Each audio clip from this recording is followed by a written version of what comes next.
Now, The Hunt Palmer Show. Yes! I feel like I've been waiting for this my entire life. You're listening to The Hunt Palmer Show on 104.5 ESPN Baton Rouge. Jolly good fun. Jolly good. Locking down the middle of the day. America's favorite daytime fun show. Live from the Raising Cane studio. This is Hunt Palmer.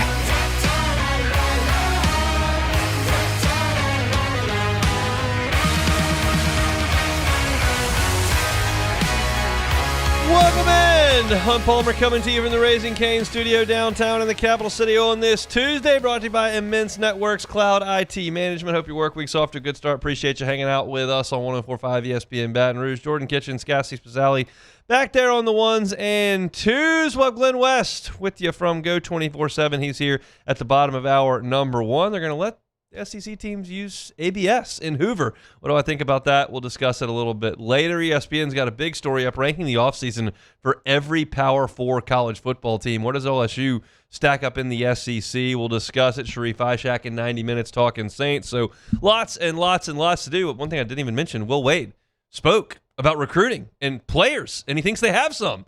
We'll discuss that coming up in 15 minutes. He did so with John Rothstein of CBS Sports on his podcast, Inside College Basketball Now. But for right now, let's talk about tonight. It's our opening drive. Welcome to the big league.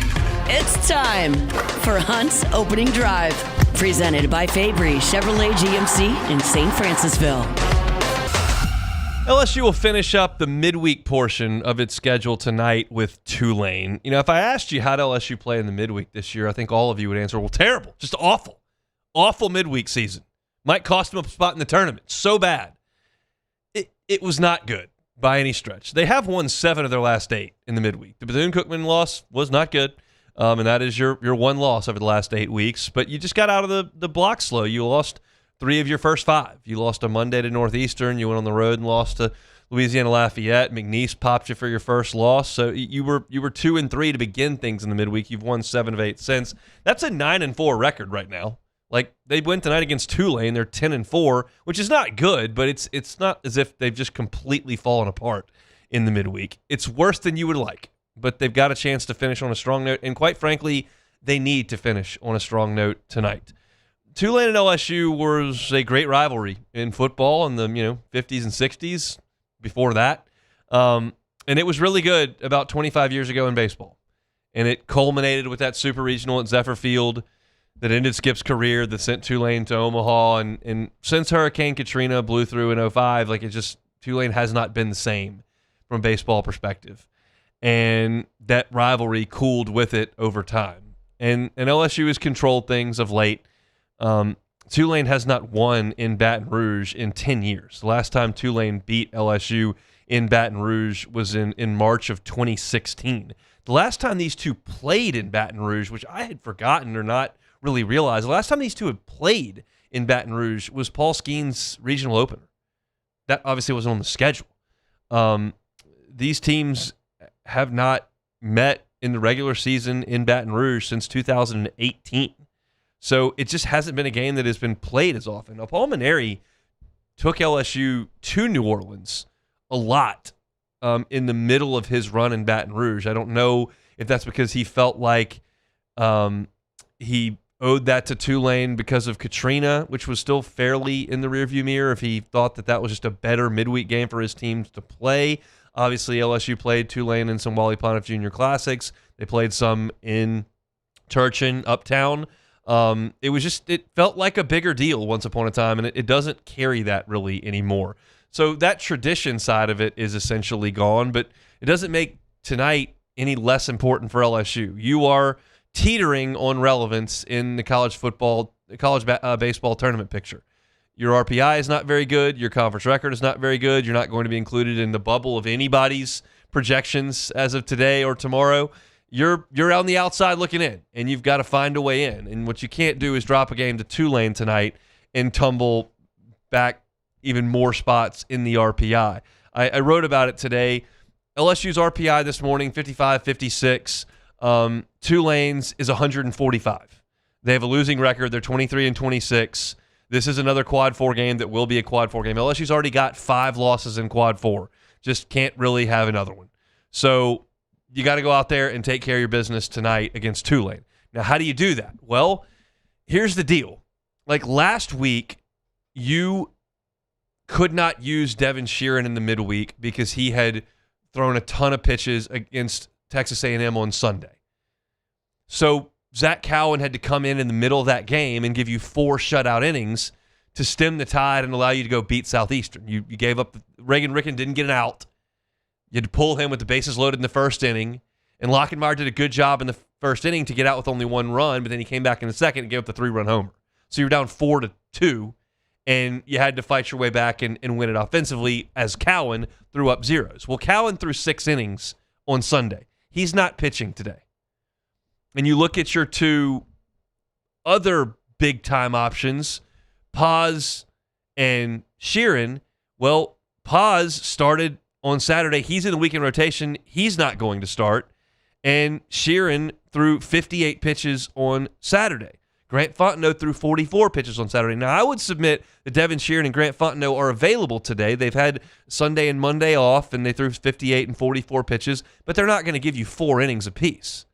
Like, this is a deal where if you need Sheeran to come in the 8th or the 9th inning and get you 3 outs, he can do that. But the other piece to all this is I could tell you how to win this game on Tuesday, where you can't use Cal and you're not going to use Paz and you're not going to use Sheeran and Fontenot in extended outings. Like, you realize that you're going to have to get some innings from what I would consider to be not so trustworthy sources at this point. Like, yeah, Reagan Ricken might be pretty good, but he was awful last midweek. Santiago Garcia at times looks great and sometimes can't throw the ball over the plate. Yeah, Maverick Rizzi throws 97 miles an hour, but 3 out of 4 pitches is nowhere near the strike zone right now. So, like, you have a lot of guys that have not been great consistently this year that you are going to have to get some outs from in this game.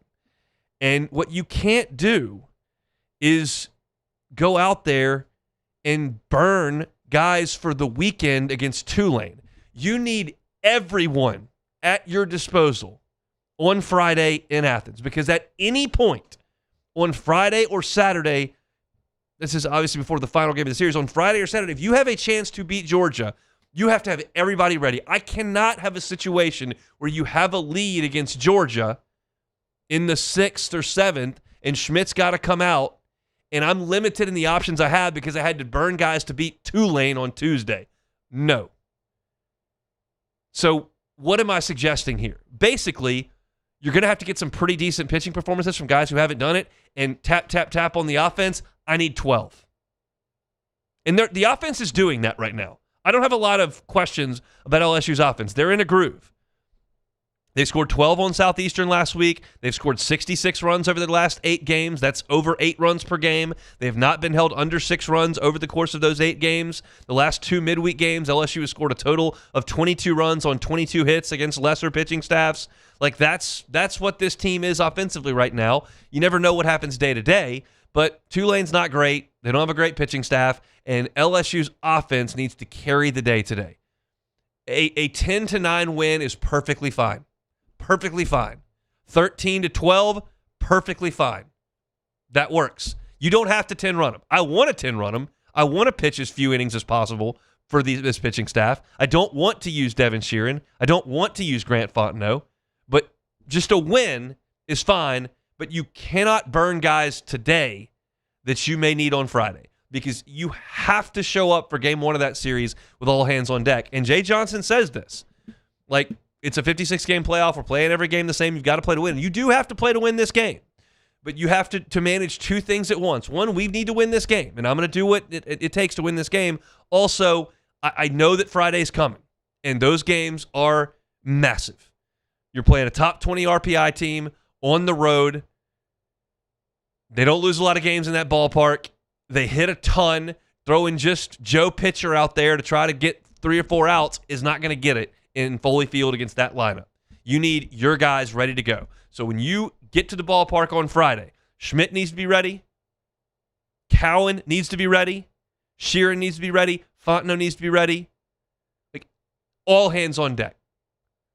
And look, if Schmidt gets knocked around and you've got to go down the line on Friday and you might lose that game, but you don't use Fontenot and you don't use Sheeran and you don't use Cowan, okay, you have them ready for Saturday. But they got to be ready for Friday. and you don't want to compromise that against Tulane today. Now, Tulane's got a couple of guys that have had decent seasons, Jason Walks and Matthias Haas, whatever.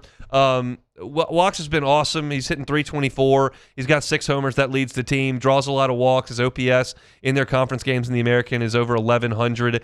Haas is a free swinger. He's hitting .285. Nobody else on that roster is hitting better than .280. So it's not a team that has a lot of punch offensively. They got swept by Charlotte over the weekend.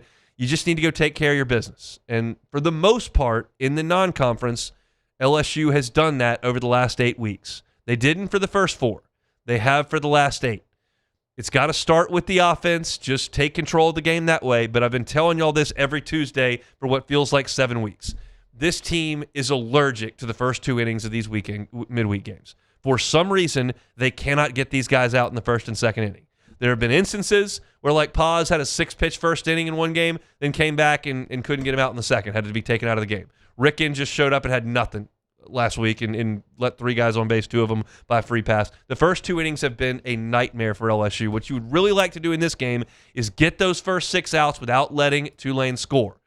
At that point, you will have given your offense 2 times to swing the bat, and you got to hope that you take control of the game. Get an early 3 spot, hit an early home run, get out there and breathe a little bit and win the ball game. That's all that matters is winning the game. You'd like to do it, but having your guys ready to go on Friday in Athens. So that's a look at tonight. First pitch is at 6:30 from the box. You can hear Chris Blair and Buzzy Heidel on the pregame show over on Eagle 98.1 at 6 o'clock. And it'll be the last Tuesday of the season in the box for LSU. I think it's finals week this week. And then you got next week, LSU will be home for Thursday, Friday, Saturday against Florida, and they'll head to the SEC tournament for the Southeastern Conference tournament, which begins on Tuesday. LSU will play on Tuesday of that event. I'm quite confident. I mean, unless they win the last 6. And if they win the last 6, they don't have to win on Tuesday of the SEC tournament. They'll be okay if they do that. They'll be 15-15 in the league. And so there's still a long way to go, but you got to check this box tonight against Tulane, who will be inside the box for the first time in a little bit, for the first time in 3 years here tonight in Baton Rouge. All right, when we step aside, we'll come back. John Rothstein, CBS Sports, had Will Wade on. Will Wade had some interesting things to say about roster building, talked about what they've done and where they're going to lean, and a mistake that he made at NC State that he's not planning on making with this roster at LSU. So we'll get into all that when we come back. The Hunt Palmer Show. Gotros Outdoor Power. Gotros Outdoor Power. If you're looking to get behind the wheel of that new zero-turn mower, there's no better place to go than Gotros Outdoor Power. Been in business 22 years. 2 locations, Baton Rouge on Airline Highway and, of course, in Gonzales. They're the largest Hustler inventory in the state by a long shot, and they got the largest parts inventory in the state as well. You're talking about the National Hustler Dealer of the Year 2 of the last 3 years. So if you want a new zero-turn mower, you need to manage that property. That grass is growing. Get behind the wheel of a Hustler from my friends at Gotros Outdoor Power. You can find them at GoTrosOnline.com. If you need to get that machinery delivered, you need to get those parts sent to you, they've got trucks on the road. They've got trailers. Their customer service is phenomenal. That's why you go with the locally owned and operated company like Gotros Outdoor Power. Find them online at GoTrosOnline.com. GoTrosOnline.com.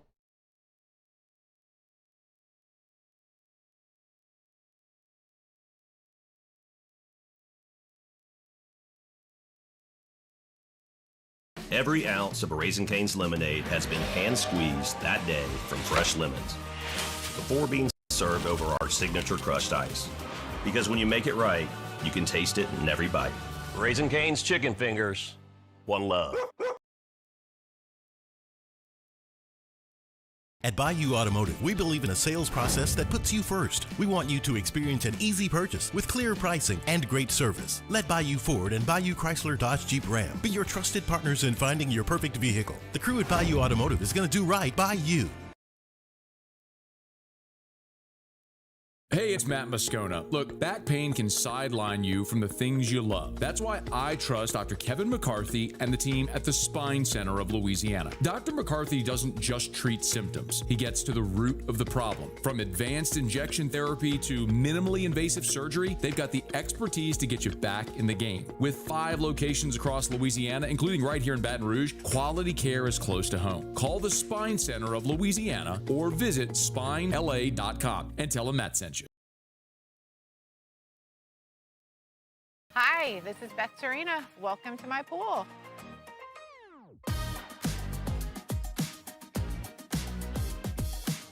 The first time I saw this beautiful pool, it exceeded every expectation that I had. They were able to get everything we wanted in this pool. It is a beautiful pool. We live out here, we eat out here, we watch TV out here. This is like our living room outside. We love this pool and everything about it. When we decided to build our pool, we called a great friend who is one of the best pool builders in the country in North Louisiana, and we said, who would you choose to build a pool in Baton Rouge?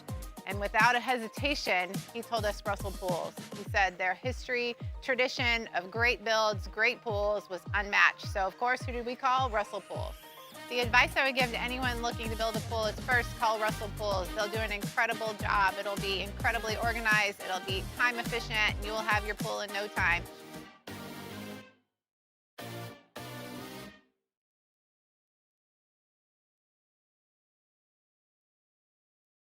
Men, age is just a number.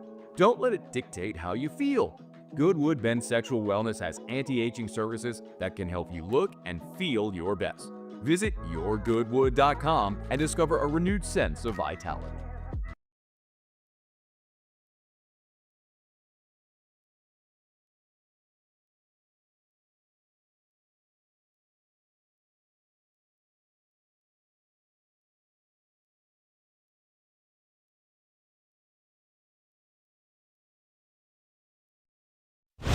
You're listening to The Hunt Palmer Show on 104.5 ESPN, Baton Rouge.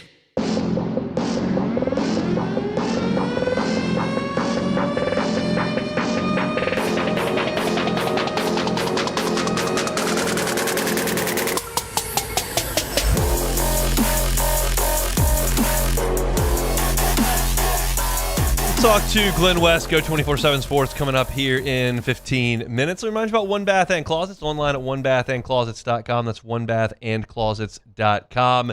You don't have to do a huge renovation to make your bathroom transform. You can do something simple like a tub to shower conversion. I talked to David, and when you have a tub that was built in the 90s, got one of those big jacuzzis, it probably doesn't even work anymore. It's probably don't even use. Maybe it's kind of old and dilapidated, doesn't look all that great. Maybe you just don't ever use it. Either way, get rid of it. It's a lot of space that's taken up in your bathroom, and you can put a gorgeous glass walk-in shower there to transform the look and functionality of the entire bathroom. That's what David and his team do all the time. Like if you're looking for a bread and butter, it's the tub to shower conversion. So if you've got a bathtub in your bathroom that you don't ever use, you're not taking baths, maybe it's not functional anymore, let David Duvall One Bath and Closets come in and transform your bathroom. He can absolutely do it. He's online at onebathandclosets.com. You can go there, see pictures of his great work. You can get a free consultation. Conversation doesn't cost a thing.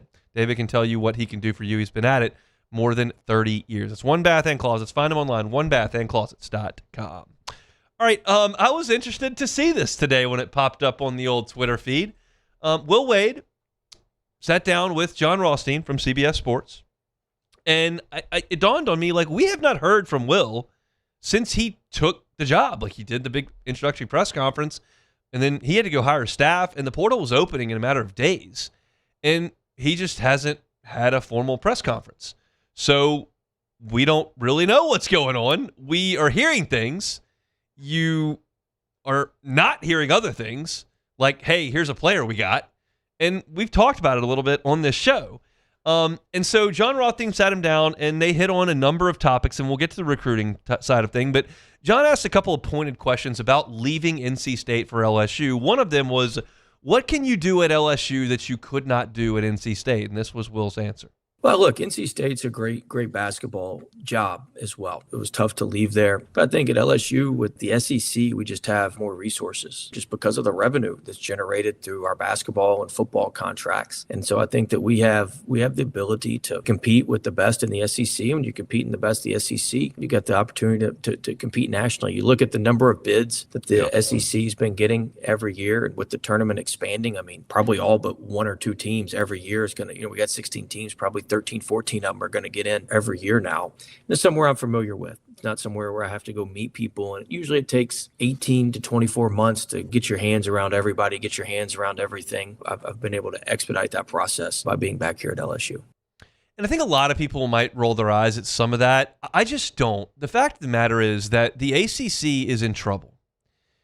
the key member institutions of the ACC don't want to be there anymore. They don't like their contract. They don't like where they are in the landscape. They don't like their revenues, and they feel like the Big Ten and SEC are running away from them. That's just a fact. And NC State is not one of those key member institutions. They ride on the coattails of Duke and North Carolina. They are not Florida State. They are not Virginia. They're lower on the totem pole than that. And Will Wade's 43 years old. In his eyes, he's got a lot of coaching left to do. So it's not a 2-year decision here. He's not planning on getting fired after 3 years. He's making a 10, 12-year decision. And he believes that there is a better spot to be in the SEC on as firm a footing as there is in the country as far as revenue and all that goes into it. And that's where he wanted to be. So I think that makes a lot of different sense. Now, the other piece to this puzzle is that there was a guy here that was in charge, Scott Woodward, that fired him. Well, he's not here anymore. And now you've got Wade Roos in charge of the university system, and you're able to bring Heath Schroyer in to be basically the basketball AD, standing next to Verge. And so the question was asked, would you be at LSU if Dr. Wade Roos and Heath Schroyer were not at LSU now? No. I mean, look, you've got to have alignment with your administration, and we've got great alignment. You know, I've worked with those guys before. I've worked with a lot of the other people here at LSU who I'm very familiar with. We've got the chairman of the board, Lee Mallett, who's a good friend and was a big supporter of us at McNeese and is obviously a big supporter here at LSU as well. So when you have that alignment, you know, it gives you an opportunity to do special things, do things that maybe haven't been done here in men's basketball in a long time. And so I was very, very excited about that. But it's very rare that you have your president, your board, your athletic department. And that's what the folks at NC State were not looking at when they were just blindly suggesting that Will Wade would not come back to LSU. But LSU was very obviously making this bed for Will Wade to come away. And it was very, very obvious. So let's now look at what's to come moving forward, not the past of Will Wade leaving NC State for LSU. LSU has one player committed, and that's what John Rothstein said. He phrased it. He said, about the low volume of players on your roster, where what we know is that Mo Diabate is going to play for LSU next year, and that's all we know. Will Wade had a wry grin on his face when he answered that question. Well, low volume in terms of what you guys know. We've got we got 7 or 8 guys, so we're not too worried. We've got some good guys. Look, for a bunch of reasons, we're not announcing things. Some guys are still playing in the playoffs. There's a lot of different things going on. So, look, by the day school starts, we'll have a real good team. And that's all that matters is by the end of August, we'll have a great team that can compete with just about anybody in the SEC and anybody nationally. And that's what we have heard. I told y'all last week that I had heard from a pretty reasonable source that they had 4 guys or so that they had locked up, and that was 3 weeks ago when I heard that. It just didn't really make a lot of sense why we hadn't heard it. And Will Wade said on the podcast, we've clipped this up a little bit, but he said, look, there are guys that are in the playoffs, their paperwork things, we're just not releasing it. But they've got 7 or 8 guys at this point. And we do know that Will Wade spent a lot of time last week internationally. And Will Wade talked about his strategy of roster building specifically for this year.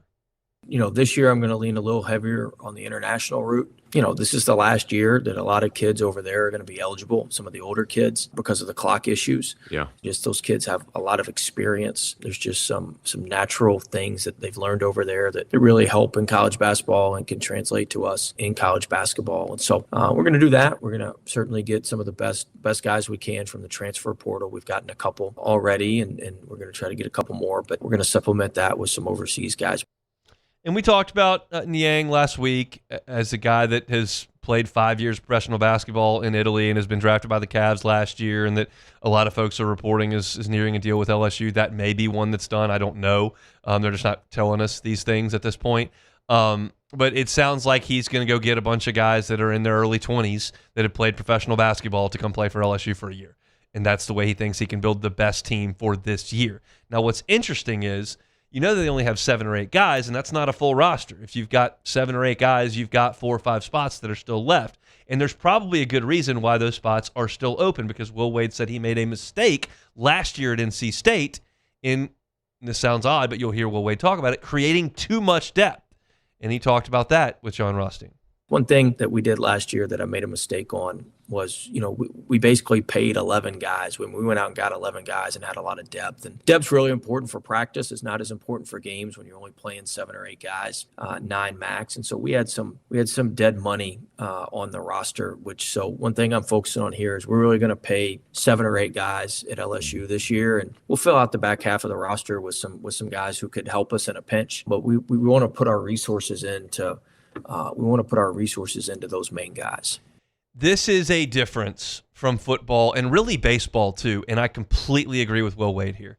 Your 10th guy on a college basketball team just isn't that important. Unless you're going, Nolan Richardson, 40 minutes of hell, pressing every single second. You just need your 7 guys that you can count on to be really good players. And guess what? If 3 of them get hurt, you're not going to have a very good year. But Lane Kiffin's strategy is we're going to spread the money out to get 10 good wide receivers instead of go break the bank for 1. If he gets hurt, then I'm hurt on the back end. No, in football, in that instance, when you're building a roster that has that many players, you do need to spread the wealth out and make sure that you've got some depth because people are going to get hurt in football. Offensive linemen are going to get hurt. You need to have depth at wide receiver. Running back's going to get dinged up. Like you're going to get hurt in football. In basketball, there may be an injury here or there, but the good teams are going to have 7, 8, 9 guys at the most, and that's what you need to focus on. In baseball, you got a new pitcher every day. It's great to have the ace, but if he's not out there for the other 2 days, do you have depth that you've put into there? Now, most teams are not going to have as many injury problems as LSU has had this year in baseball, but you need to spread things out a little bit and be balanced in baseball as well, because in baseball, yeah, your top 3 guys are going to hit in the first. They're not hitting in the second or the third. In basketball, your 5 guys are out there for your first possession and your second possession, and you get the point. They're out there. You get them the ball whenever you need to. In baseball, your guy's only hitting 4 times. You need everybody else to be able to step up and do some things. So I think that's correct that Will Wade's talking about. You need your team to be a little bit top-heavy. If you've got to financially allocate this thing, you need to do it. Make sure you've got 3 guys that can really do this and then 1 guy that can really do that, and you got to make sure that the top of your roster is really good because you don't want to sink money into a guy who's and lose out on a really good player at the top because you've spread things out for a guy that's giving you 6 minutes a night in league play. That doesn't make much sense. I completely understand what Will Wade's getting at there. Last cut here that we'll get to him is his goals in year 1 at LSU. Well, we want to reestablish ourselves as one of the best teams in the SEC. We've fallen the last couple of years. When we left, we were the second best program in the SEC, and we're not trying to get second. We don't like silver medals, but we want to climb our way back up. We need to climb our way into the top half, then climb our way into the top 4, then get our way to the top. So we got to reestablish ourselves as a team that's competitive in this league and a team that's ready to compete in this league and win in this league. And so that's the goal, and the goal is always to make the NCAA tournament. We've been to 8 out of the last 9 NCAA tournaments across a bunch of different schools. And so we want to keep that. We want to keep that rolling. That all sounds good. I think there are probably some of you that are kind of furrowing your brow. Hey, second best program in the SEC. If you do the numbers and you include that 2019 year that Wade had, you're boxing out a little bit of Bruce Pearl. You're just catching the beginning of Nate Oates as he ran up. You're missing some of that on the back end. Kentucky was obviously very good. Tennessee was very consistent as well, but Texas A&M wasn't very good. Arkansas was not very good.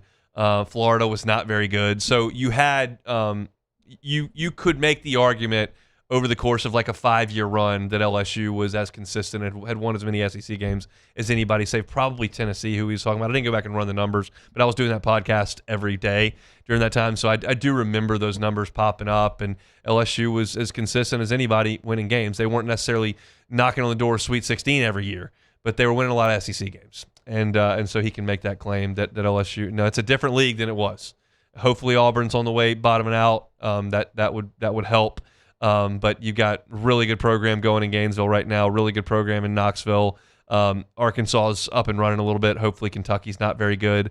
It looks like Vanderbilt's going to be pretty good. Good year for number 1 for Bucky McMillan in College Station. You feel like Miller's going to win at Texas. I don't think that Oklahoma's very good, but it's just, it's a really tough league. The league is really invested in basketball, and LSU's up in the ante there from that perspective here. So it's going to be a tough slog, but it sounds like Will Wade's got a team that is coming together, and we'll find out when we find out. Hopefully, it doesn't take the last week in August for us to figure out who's on this basketball team.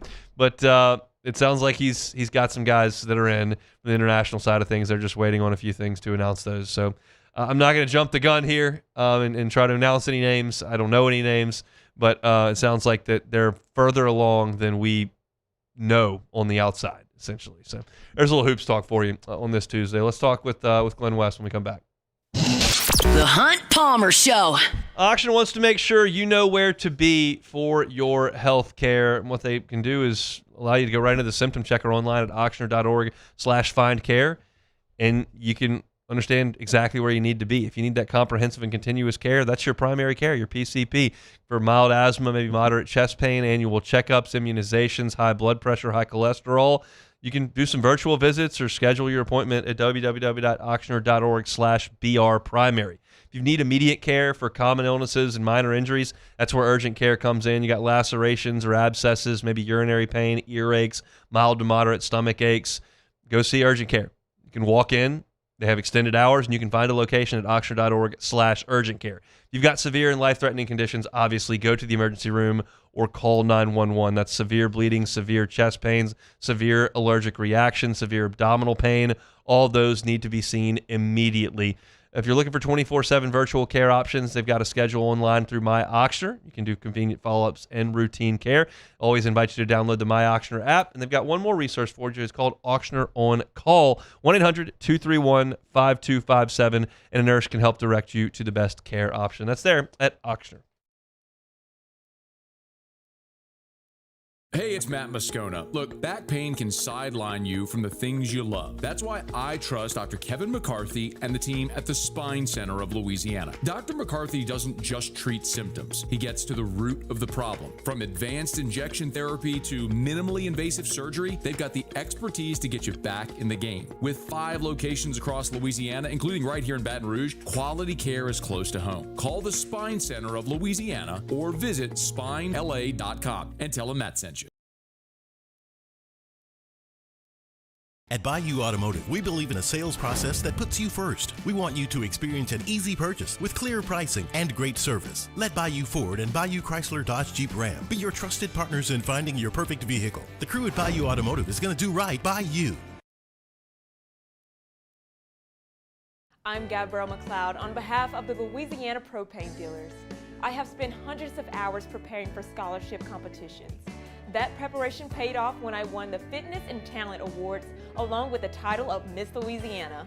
The Louisiana Propane Dealers are also pretty talented and want you to be prepared for when the power goes out. Visit louisianapropane.com to find out about propane generators and other safety tips.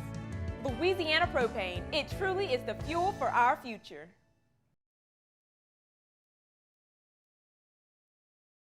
After a decade of working in private duty nursing, I know how hard it can be to find compassionate care for the ones that you love the most. So I started Decision Critical, a premier concierge nursing agency, so we can take care of you wherever you are. Our highly skilled nurses provide exceptional care from the comfort of your own home with personalized packages for short-term, long-term, or even around-the-clock care. Visit us at decisioncriticalbr.com and give us a call today to get started.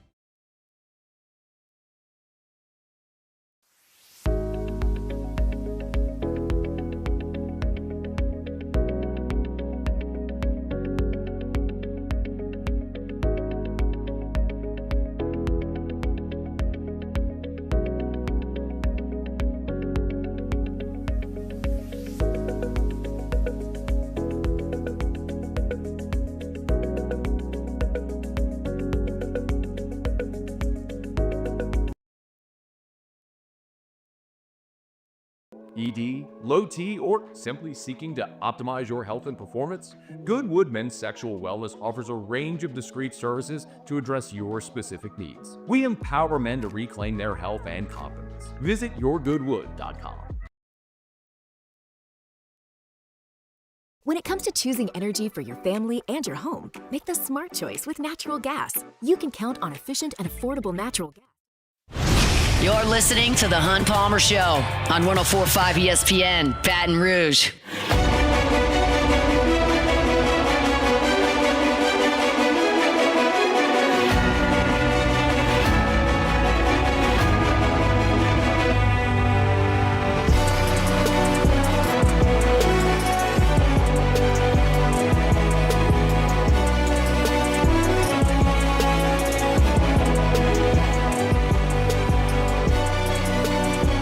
Tuesday show is brought to you by Immense Network, Cloud IT Management. You can find them online at immense.net, immense.net. No, that's incorrect. Glenn West is our next guest. Joins us on the Jim's Firearms Hotline every single Tuesday. Senior writer at Go 24/7. Glenn, how are you? I'm doing great. Doing great, Hunt. Will Wade's got a roster. That's good to know. So we are told. We'll see how it looks. I guess by the end of August is what he tells us. So we'll just wait it out and see what that looks like. Let's talk some baseball. Are they still alive? Are they on life support? Are they dead? How are we feeling? Oh, they're definitely on life support. I wouldn't call them dead yet, but they have to go and they have to. I think the magic number here over the next 2 weeks is 5. I think you got to get 5 games. You got to beat Tulane tonight, and you got to get 4 of your next 6 conference games to at least give yourself a chance. And I still think you probably have to win a couple in Hoover to feel really good about yourself. But crazier things have been done. LSU, I think one of the more interesting questions here over the next 2 weeks is, sounds like everything's okay with Kason Evans. If they can get anything out of him over these next 2 weeks, I'd consider that to be a major bonus for LSU. But we still got to wait and see kind of how he develops and how he gets back into his throwing program and stuff. And so we'll see about this weekend. But I was catching your first segment there at the beginning of the show, and I couldn't agree more. Like the pitching staff, you have to walk a really fine balance this week in terms of who you throw today and what you have to save for the weekend. Yeah, I mean, I think it's obvious you're going to have to allow the offense to go to work, and they need to bail the pitching staff out tonight, in my estimation, in this one. Yeah. As far as Kason Evans goes, I've said this many times. I don't believe the media nor the public are owed a lot of injury updates. I'm okay if coaches want to give them. Paul Maneri gave them all the time.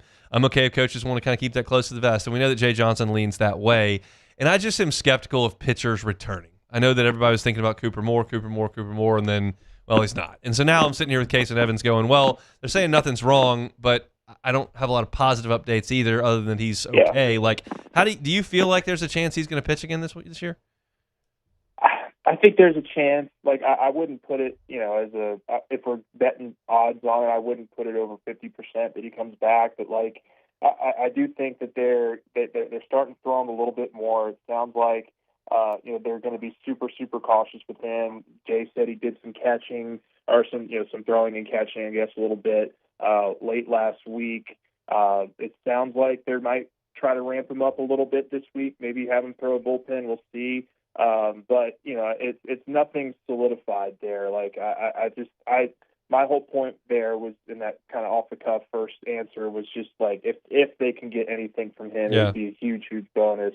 But there's obviously nothing solidified there. And I think that's a smart move. Like if you're weighing, potentially him giving you 2 or 3 innings this weekend and next weekend and, potentially trying to help you win a couple series here down the stretch versus what he could give you in 2027, you obviously lean towards 2027 there, and you just be ultra conservative with him. So it'll be interesting to watch, but I think he's still one of your best pitchers and somebody that you could certainly use if he's 100% and if he's ready to go this weekend. I thought LSU controlled all 3 games over the weekend, Saturday and Sunday. How much of that is LSU playing better? How much of that is playing a poor team? Yeah, I think it was probably a combination of both. I think, one of the major storylines here down the stretch that I think just has to give Jay Johnson so much confidence is just how well these freshmen have really stepped in and executed his game plan. Between Mason Braun, Omar Cerna, Jack Ruckert, William Patrick, I think all 4 of those guys, even going back to the Mississippi State series, they have all played pretty well and done their jobs. And I think that's really what Jay was hoping for when he kind of leaned into that group here with the position players. And I thought that they were a huge reason he won this series over the weekend. I think they batted over 300 as a group. They scored 14 of LSU's 20 runs this last weekend, so they were getting on base a ton. I think that is going to give him such a clear mind on how he wants to build the rest of this roster out going into the off season, knowing that those 4 guys are at least showing some signs that they can play at this level and do some good things here for him. So I thought the pitching was really excellent. The fact he only had to use 7 pitchers in those 3 games I thought was a minor miracle. but that also could be a byproduct of just South Carolina's offense being terrible. So I think it's probably a little bit of both. But, William Smith going 6 innings, great to see.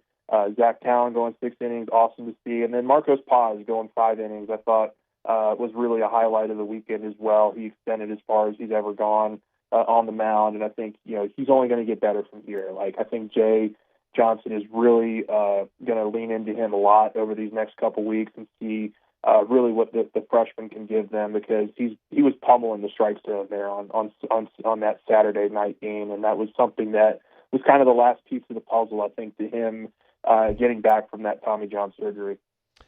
I'm curious your thoughts on the extended relief outings that he allowed over the last couple of games, because we've seen him mix and match so frequently over the course of that dismal stretch of the middle of the season. I don't know if it's because the guys were throwing the ball better or if it was because he had a lead and didn't feel like he was clinging to the game with every single move he made, because if the next guy gets a hit, you might be behind more than you can catch up from. It's probably a combination of all of it, but do you feel like it's possible that he will let some guys go for some longer innings this weekend? I mean, you saw Fontenot, you've seen Sheeran. Even if you want to go to Cowan out of the bullpen, those guys are very capable of going 3 innings if you just let them go. Yeah, I think there's probably a lot of truth in that. I think maybe he could have even learned a little bit of a lesson from that Mississippi State series. You had, for example, a guy like Lockenmeyer going pretty good there in that Saturday game, and I think they started to tinker a little bit there with the pitching in that game, and it ended up biting them a little bit there. But, look, I mean, if guys are throwing strikes and guys are getting efficient outs, I mean, until, there's trouble, and there really wasn't a whole lot of trouble for these guys. I mean, I think the biggest thing of trouble that LSU found themselves in any of those 3 games was with Guidry there kind of towards the end of the Sunday game. I think Sheeran also maybe had gotten a couple guys in scoring position or something, but was able to pitch through it. So, I think that they were able to be efficient, and they are also able to give them some length. And if those guys can continue to do that, then I would assume that LSU continues to lean into them, because if you think about it, the guys that they did throw out there have been extended some this year. I mean, Guidry's, been extended a little bit here. Sheeran, of course. Grant Fontenot has, thrown, 35, 40 pitches a number of times as well. So I think that they're just leaning into the guys that they know are going to throw strikes and get outs. And I think all those guys stepped up and did a nice job against South Carolina this weekend.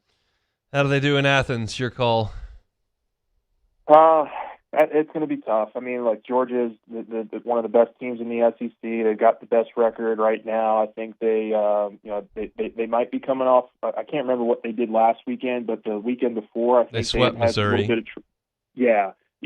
So they're very good, and I think it's going to be tough, and it's going to be a great learning lesson, I think, for a lot of the younger players that are going to be playing in this series. But in my opinion, I think it's going to have to be the offense that carries you again. We know that Wes Johnson and Georgia are going to have some good pitchers on the staff, but I've been really encouraged by what LSU's done offensively these last couple weeks. They just have been competing really well in all of their at-bats, and I think before this game before the last game against South Carolina, they had scored 8 runs or more in, I think, 5 or 6 straight games, and so I think they're starting to figure it out a little bit more, and at the plate, and if those guys can give you some really good consistency offensively, then I think you might have a chance to get 2.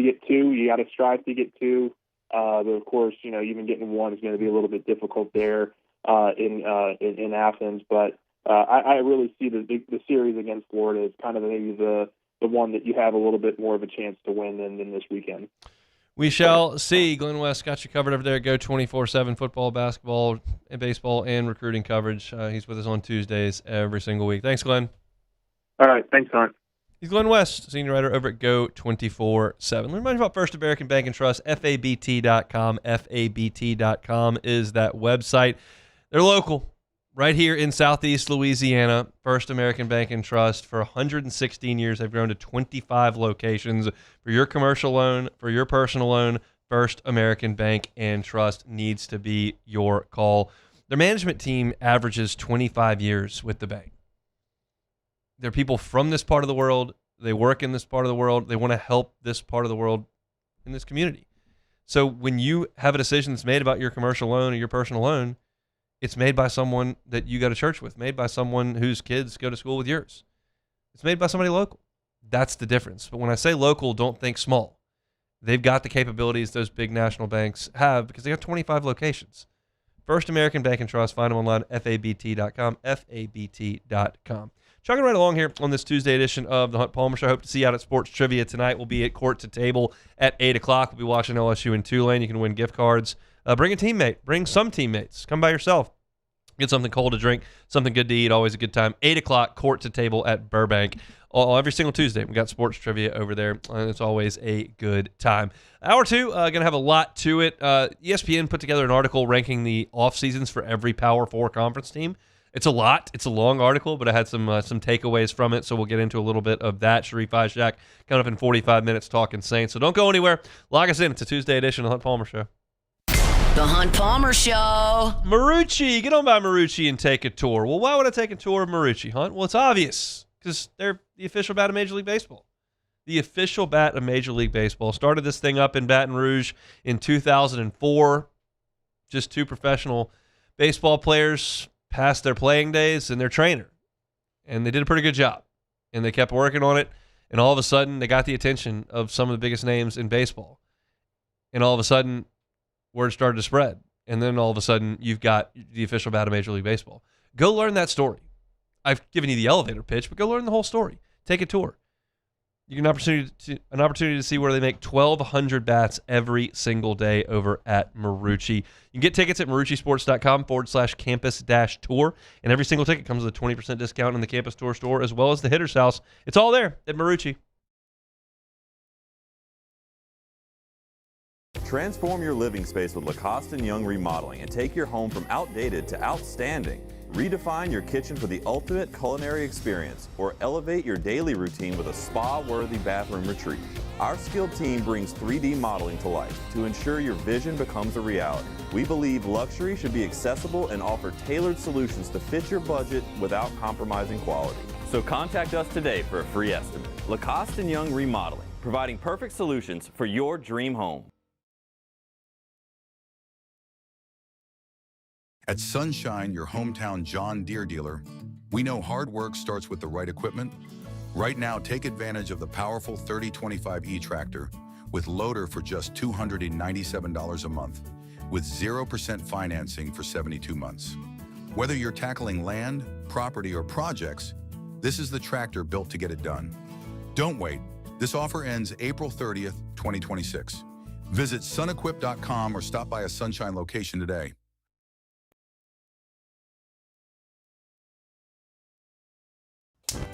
Looking for cleaner energy? Propane is energy for everyone. And when you're cooking with clean, affordable propane, you're cooking with gas. In the wintertime, nothing heats a home like Louisiana propane. And when you need hot water, propane's got you covered. Oh, and you won't regret that propane generator when the power goes out. I'm Miss Louisiana, Gabrielle McLeod, and to find more information and to find a propane dealer near you, visit louisianapropane.com. At Bayou Automotive, we believe in a sales process that puts you first. We want you to experience an easy purchase with clear pricing and great service. Let Bayou Ford and Bayou Chrysler Dodge Jeep Ram be your trusted partners in finding your perfect vehicle. The crew at Bayou Automotive is going to do right by you.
This is the Hunt Palmer Show on 104.5 ESPN, Baton Rouge.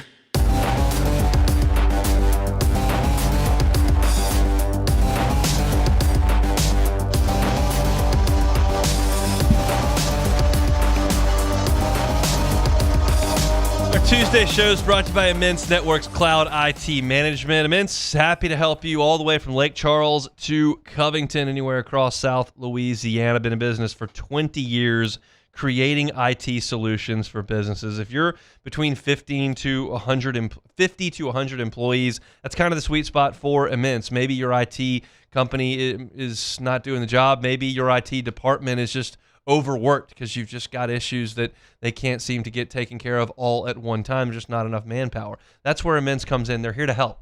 It's not just breaks and fixes. They obviously can help you with that as well, but they also can monitor your systems 24 hours a day, 7 days a week to make sure that things aren't happening behind the scenes, because so often they find that folks don't know that there's something wrong.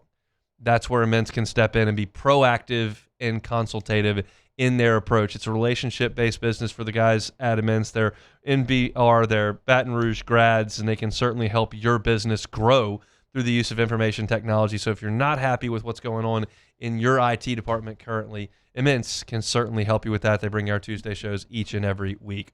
Announcement was made yesterday that I am surprised came forward this quickly, but I think it's good.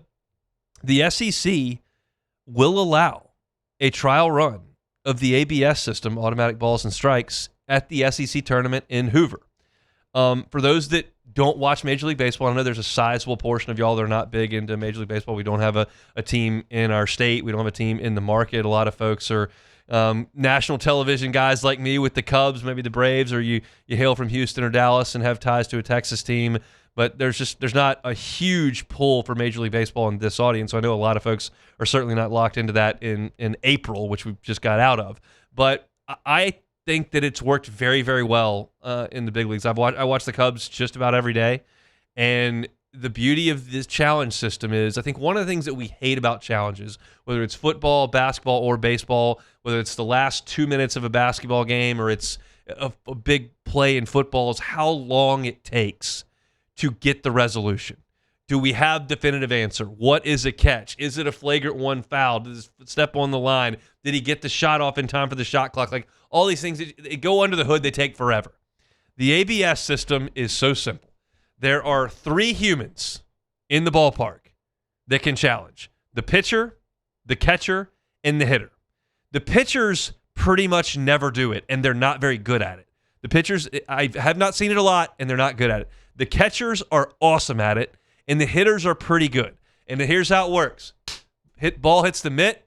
Here's the call. If it's called a ball, catcher thinks it's a strike, tap the helmet, and they go right to it. The umpire takes his mask off, says there's a challenge. Within 6 seconds, you've got the actual trajectory of the baseball. You've got the strike zone. If it lights up green, it's a ball. If it lights up red, it's a strike, and we move on. The entire challenge process takes well under 20 seconds, and we're moving. And so I think it's great. I think it's helped. It hasn't created problems in Major League Baseball that I have seen, and you're not going to get the Southland Conference to adopt this really quickly, but the SEC's got enough cash, and they got all their games on television. They just hook up the guys in Birmingham that do it for basketball and football, and hey, let's do it for baseball. Run the TrackMan. And it's so easy, and there's no debating it. Nobody, after the TrackMan is done, nobody argues. It's just, we listen. You got the technology, you go. So I think it's very, very good. I am a traditionalist in the baseball sense. I like a lot of old things. I'm okay with a sack bunt here and there. I like classic uniforms. I like traditional stuff. This is not traditional. I don't need the human error. If we can eliminate some of that on balls and strikes, let's do it. There was one in the Cubs game last night that was egregious. Now, the call initially on the field benefited the Cubs, but it was 5 inches off the plate, and it was called a strike. Batter last night for the Reds just tapped his helmet. In 15 seconds, they had corrected the count. So this is a good thing, I think, for the SEC to get this involved. It gives me some confidence that we'll see this implemented in seasons moving forward. There's some strategy into it because you only get 3. And I saw one of the Cubs games, I don't remember who, I think it was a Cub, that challenged a pitch that was pretty inconsequential in the first inning and lost. You cannot do that. You got to save these challenges for the 8th inning. You got to save these challenges when there are two guys in scoring position. You got to save these challenges with one's a strikeout and one tilts the count in your advantage. You got a 2-0 pitch that you're trying to move to 3-0 instead of 2-1 in the first inning. That's not a great use of your challenge, right? So there's some strategy that goes into it based on who's at the plate, who's on the mound, the situation in the game, scoreboard, runners on base. So there is a little bit of strategy to that, but as it goes in terms of being in practice, they do it very well in the big league level, and I have no reason to believe they can't do the exact same thing at the college level. You've got similar technology. So I think this is a very, very positive thing. If you're just hopping into the middle of this diatribe and you're going, what is he talking about? The SEC will use the automatic balls and strikes system and challenges in the SEC tournament in 2 weeks coming up in Hoover. So I think that's a very, very good thing. That's it for hour number 1. We'll take a time out for National Headlines and Sports Center. Come back, talk a little football next. The Hunt Palmer Show. The Highland Insurance Group, HighlandIG.com. HighlandIG.com is that website. Jonathan Carver and his team are phenomenal folks to work with on the insurance side of things.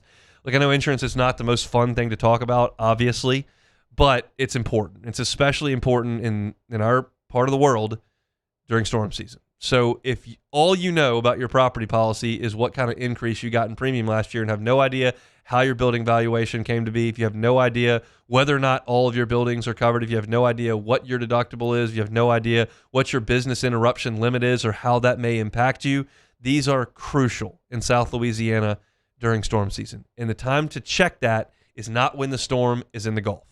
The time to check it is now. So get the Highland Insurance Group involved. Tell Jonathan Carver and his team, hey, I'd like you to look at my property policy, make sure we're good to go for storm season. They are happy to help you out with that. They're based here in Baton Rouge. They can help you out statewide in Louisiana. It's the Highland Insurance Group. They're online at HighlandIG.com. Every Raising Cane's chicken finger is marinated, battered by hand, and cooked to order to perfection. We don't have heat lamps, because when you make it right, you can taste it in every bite. Raising Cane's chicken fingers, one love. Transform your living space with Lacoste & Young Remodeling and take your home from outdated to outstanding. Redefine your kitchen for the ultimate culinary experience or elevate your daily routine with a spa-worthy bathroom retreat.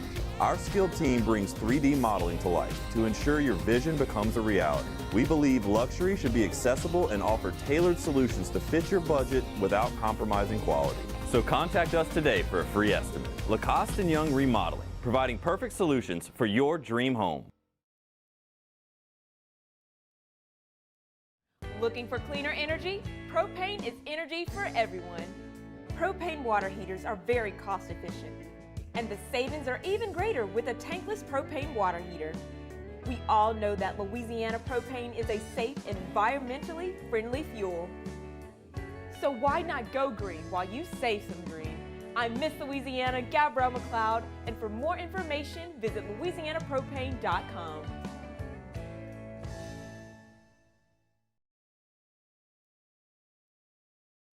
Hey, it's Matt Moscona. Look, back pain can sideline you from the things you love. That's why I trust Dr. Kevin McCarthy and the team at the Spine Center of Louisiana. Dr. McCarthy doesn't just treat symptoms. He gets to the root of the problem. From advanced injection therapy to minimally invasive surgery, they've got the expertise to get you back in the game. With 5 locations across Louisiana, including right here in Baton Rouge, quality care is close to home. Call the Spine Center of Louisiana or visit SpineCenterLA.com. As a business owner, you're always focused on how you can improve the bottom line. Well, when was the last time you shopped your insurance coverage? Insurance Network of Louisiana can help. If you're a business owner, let my friends at Insurance Network of Louisiana see if they can find you better coverage for less money. They always offer exceptional customer service and partner with only the best providers. So check them out online today at lainsurance.net. If your office is experiencing performance performance issues like slow networks, jammed printers, or disappearing files? Advanced Office Systems may be right for you. With powerful IT solutions, print management, document imaging, and security systems, they help offices regain confidence naturally. Side effects may include uncontrollable efficiency, smoother workflows, and a sudden burst of office joy. Say goodbye to those emotional breakdowns in the supply closet and get back on track with Advanced Office Systems. Looking for the ultimate game day experience? Come to the Queen Casino in Baton Rouge. Wall-to-wall TV. This is SportsCenter. I'm Christine Lisi. 2 days after each played in a Game 7 to cap off Round 1, Cavaliers visit the Pistons as their second-round NBA playoff series tips off tonight. Then the Lakers take on the Thunder. Considering how dominant OKC was against LA in the regular season, this likely will be a quick series, believes ESPN's Quentin Richardson. These boys beat them 4 times all year long by an average of 29-plus points. Like, that is a lot to a little, fellas. That is not close. That is not competitive. I understand these are the playoffs, and LeBron is over there, and I know he ain't just gonna go, and he the type of dude that can wheel and get you one game in the playoffs, but like beyond that, I can't see them winning more than one game. Q Rich on ESPN Radio. Wild making a goalie change for Game 2 of their second-round playoff series tonight against the Avalanche, 8 Eastern ESPN. Philip Gustafson will start tonight. Jesper Wallstad allowed 8 goals in the Game 1 loss. Phil Mickelson withdrew from next week's PGA Championship due to a personal health matter with his family. He skips last month's Masters for that same reason. Hey, it's Evan Cohen. Coming up Wednesday, we'll continue to get you ready for WWE Backlash when the great Paul Heyman joins us in studio at 9:30 a.m. Eastern. It's on Sportsmanlike, 6 a.m. Eastern, right here on ESPN Radio, ESPN2, and ESPNU. Now, the Hunt Palmer Show. Yes! I feel like I've been waiting for this my entire life. You're listening to the Hunt Palmer Show on 104.5 ESPN Baton Rouge. Jolly good fun. Jolly good. Locking down the middle of the day. America's favorite daytime fun show. Live from the Raising Cane studio. This is Hunt Palmer.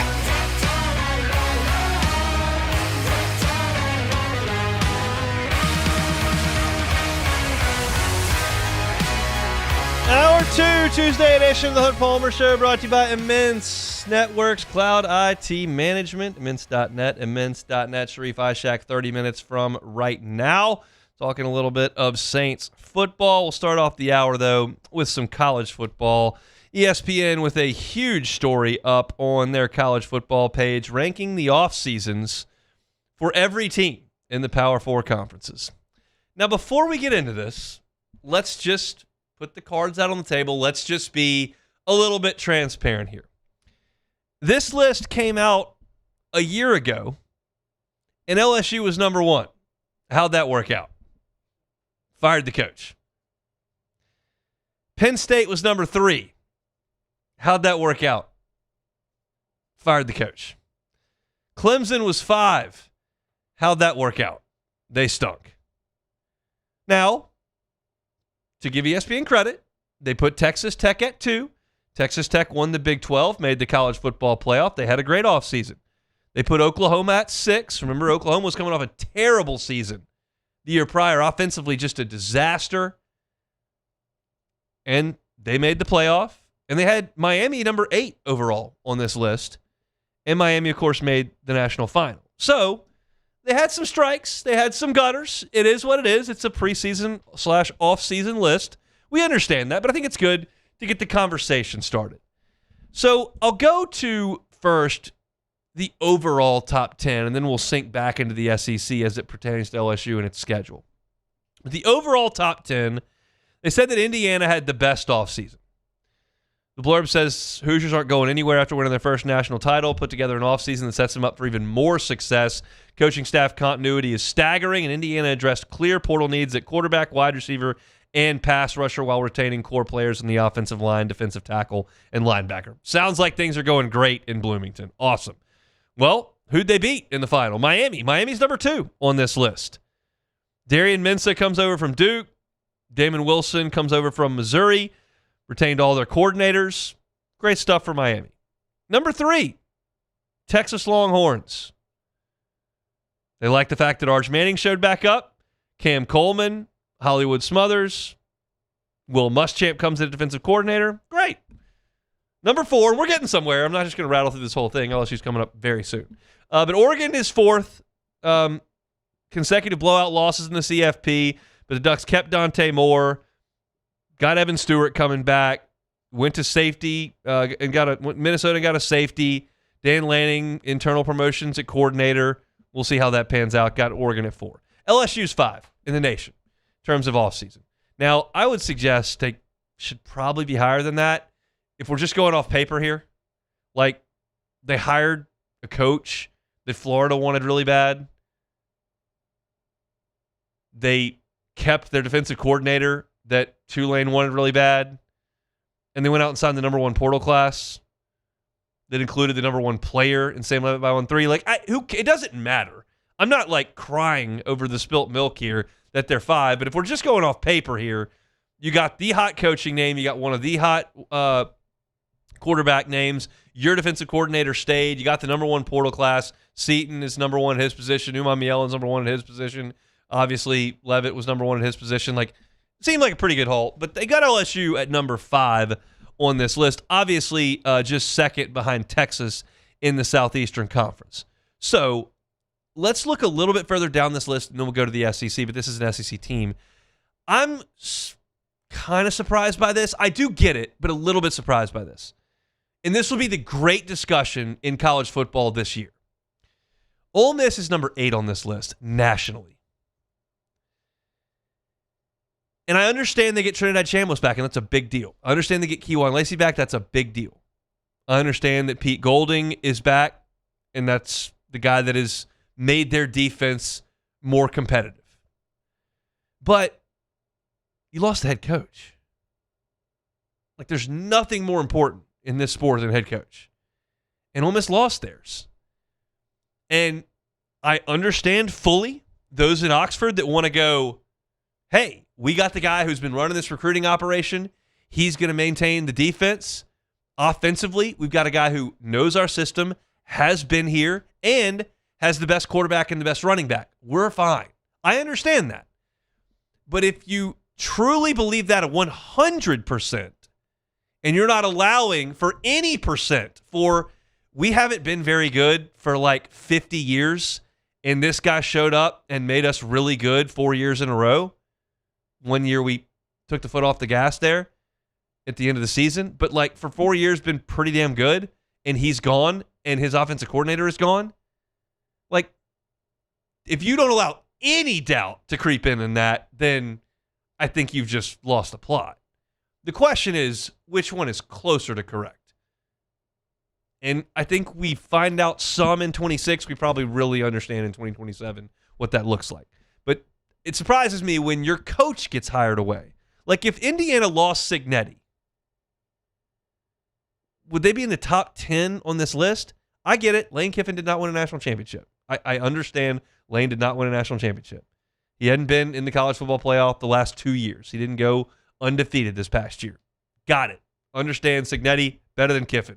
Got more skins on the wall.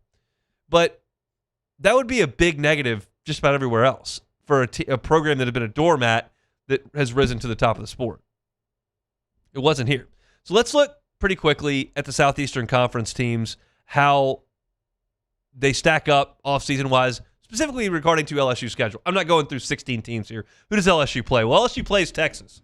And we told you that they're in the top 4 in the country. They are number 1 in the SEC. LSU plays Ole Miss. They are 3rd on this list for SEC teams. Texas A&M was number 5 on this list for SEC teams. They bring in Isaiah Horton at wide receiver, Ricky Gibson at cornerback. Wilkin Formby comes in from Alabama as an offensive tackle. Do lose big-time players from that team. Cassius Howell, Defensive Player of the Year in the league. Casey Concepcion, big-time draft pick. Chase Basantis was a heck of an offensive lineman starter for them. But they go in and have a huge signing class, good portal class as well. I think the feeling is that things are pretty stable there at Texas A&M. Just what is Marcel Reed able to do with that team moving forward? But LSU will play A&M. A&M is at number 5 on this list. LSU plays Bama. Bama's 7th on this list as far as off seasons go. LSU plays Kentucky. Kentucky is 9th on this list. LSU plays South Carolina. South Carolina, Auburn. Auburn is 13th on this list. Mississippi State is 15th, and Arkansas is 16th. Also can't leave out the Vols. LSU goes to Tennessee this year. That's 8. So LSU on this list for SEC teams plays 1, 3, 5, 7, 8, 9, 13, 15, 16. So you do have some bottom feeders there. Auburn has kind of turned into a bottom feeder until they turn things around. Mississippi State is a bottom feeder. Arkansas is a bottom feeder. That's the bottom of the league. Play some of those teams right there in the middle offseason-wise. Bama at 7, Vols at 8, Kentucky at 9, even though Kentucky's been a bottom feeder. They think that you hire a coach that can infuse some offense into your program. That's a good thing. And then the teams toward the top, you got 1, 3, and 5 in Texas, Ole Miss, and Texas A&M. This will be more of a discussion for July when we get to Tampa for media days, but this will kind of set the stage for where everybody kind of thinks everybody is. And I think there will be massively different feelings about Ole Miss across the different media that we talk to. I think that's the most polarizing team because you lose the straw that stirs the drink with the head coach, and you have some of that elite talent that everyone saw on the doorstep of the national final. I know how the folks in Oxford will feel. I know how the folks in Starkville will feel. You get the picture? I know how the people in Baton Rouge will feel. But what actually ultimately happens will be very, very interesting. But LSU being number 2 on this list and in the top 5 in the country in terms of offseason is obviously a good thing. Just a question of how do they perform. It's a difficult schedule, and that starts with Clemson.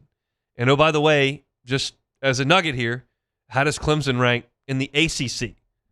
Well, 11th. 11th in terms of offseason. And that's just the deal. If you're not going to go hard into the transfer portal, you're going to be considered an offseason loser. Right or wrong, that's just the way it's going to be perceived. I told you at the top of the show, at the top of the segment, how wrong this list was in a couple of instances last year. And I think Dabo Swinney would immediately point right to that. But you're talking about being lumped in with, some teams that aren't great. NC State, Duke, Wake, that's who's around Clemson here. Says what went wrong? This was inevitably going to be an intriguing offseason for the Tigers as they worked to replace a senior-heavy squad with 11 starters graduating or going pro, including 9 NFL draft picks. The Luke Farrelly saga generated a lot of attention. That was a linebacker that committed to them, enrolled in class with them, transferred to Ole Miss at the 11th hour. So they missed out on Farrelly. They had 3 other defensive starters depart via the portal. Khalil Barnes, a safety, Ricardo Jones at safety, and then defensive tackle Steph Green, who came to LSU. So that's 14 starters that they will have lost, and they didn't go get a big, portal haul. They just don't necessarily do that. So there's a lot of people that don't think a lot of Clemson. And we talked to J.D. Pickell last week on Friday. It's like, yeah, I don't see it. And that's kind of where you sit with this group right now. So mixed bag across the board, not something that's going to result in wins or losses here. We're in May, but that's the football to chew on here. So you can go check it out at ESPN.com. Every single Power 4 team's offseason ranked conference to conference at ESPN.com. Sharif Ishak with us in 15 minutes. Come back. It's the Hunt Palmer Show. The Hunt Palmer Show. Fabry Chevrolet GMC, FabryChevrolet.com. FabryChevrolet.com is the website. Every car that's on the lot on Highway 61 in St. Francisville is online at FabryChevrolet.com. Why shop with Fabry? Well, they've been in business over 35 years here in Baton Rouge.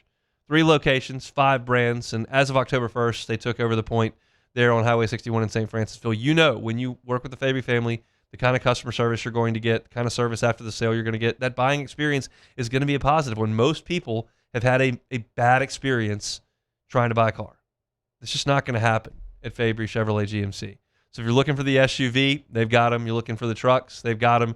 Looking for a pre-owned vehicle, they've got them. Looking for something brand spanking new, got that as well. Check it all out at FabryChevrolet.com and go see them on Highway 61 in St. Francisville. Fabry Chevrolet GMC, FabryChevrolet.com.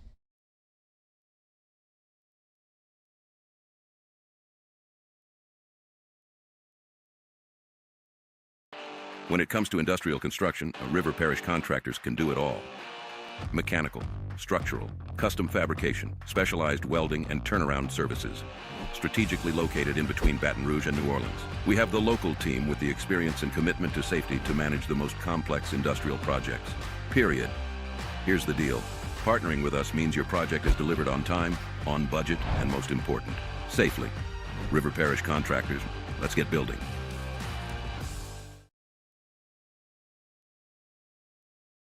At Bayou Automotive, we believe in a sales process that puts you first. We want you to experience an easy purchase with clear pricing and great service. Let Bayou Ford and Bayou Chrysler Dodge Jeep Ram be your trusted partners in finding your perfect vehicle. The crew at Bayou Automotive is going to do right by you. Who bears the standard? Who sets the bar? It's not those satisfied by low-hanging fruit or by taking it easy. Now the standard is set by the best of us, by those who work hard. Dig deeper. Give more. At Sunshine, we're proud to provide John Deere products that work hard for you, the standard bearers. Find the dealer nearest you at sunequip.com.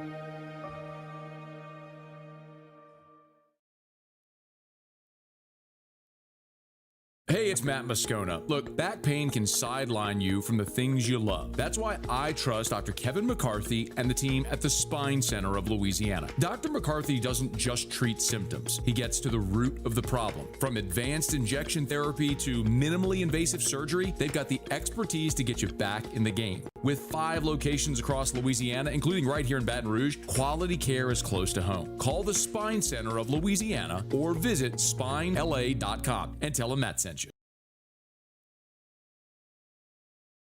Hi, this is Beth Serena. Welcome to my pool.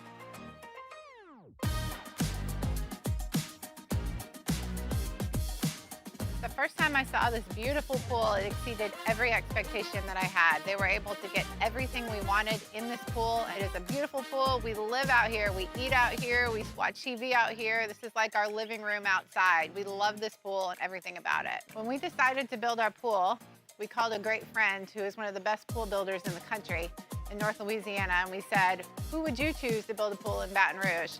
And without a hesitation, he told us Russell Pools. He said their history, tradition of great builds, great pools was unmatched. So of course, who did we call? Russell Pools. The advice I would give to anyone looking to build a pool is first call Russell Pools. They'll do an incredible job. It'll be incredibly organized. It'll be time efficient.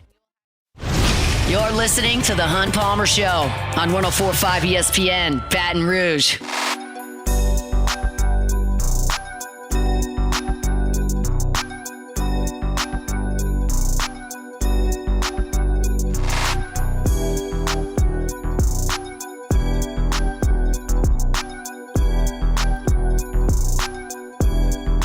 Remind you about Swing Easy Golf Club in Baton Rouge, swingeasygcbr.com. I got to spend some time at Swing Easy over the next couple of weeks. Memorial Day weekend, got a little tournament that I am ill prepared to play in because I haven't played golf at all. I played one round of golf since like August 1st. It's May. That's almost a year. So yeah, I got to get by Swing Easy and hit some shots. I can do it on the driving range, which I really find to be helpful. You can see your shot shape. You can see your carry distance.